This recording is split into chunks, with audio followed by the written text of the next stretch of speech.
आपण पाहताय कोल्हापूर संकेत लाईव्ह, प्रत्येक घडामोडीचा अचूक संकेत।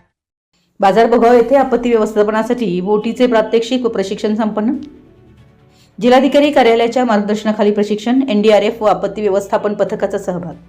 जिल्हा आपत्ती व्यवस्थापन विभाग, जिल्हाधिकारी कार्यालय कोल्हापूर यांच्या मार्गदर्शनाखाली बाजार भोगाव येथे आपत्ती व्यवस्थापनासाठी बोटीचे प्रात्यक्षिक व प्रशिक्षण आयोजित करण्यात आले।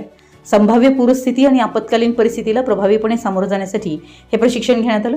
या प्रशिक्षणामध्ये आपत्ती व्यवस्थापन विभागाच्या पथकानं बोट हाताळणी, बचाव कार्याची पद्धत तसेच आपत्कालीन परिस्थितीत आवश्यक खबरदारी याबाबत मार्गदर्शन केलं।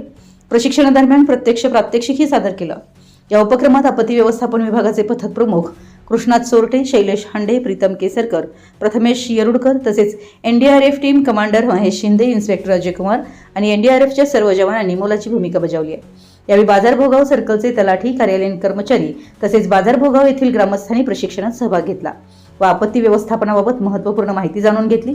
आपत्कालीन परिस्थितीत बचाव कार्य अधिक प्रभावी व समन्वयाने पार पाडण्यासाठी अशा प्रकारचे प्रशिक्षण उपयुक्त ठरत असल्याचे यावेळी उपस्थितांनी सांगितले। संपूर्ण महाराष्ट्रातील वेगवान घडामोडी व बातम्यांसाठी कोल्हापूर संकेत लाईव्ह न्यूजला सबस्क्राईब करा आणि बेल आयकॉन प्रेस करा।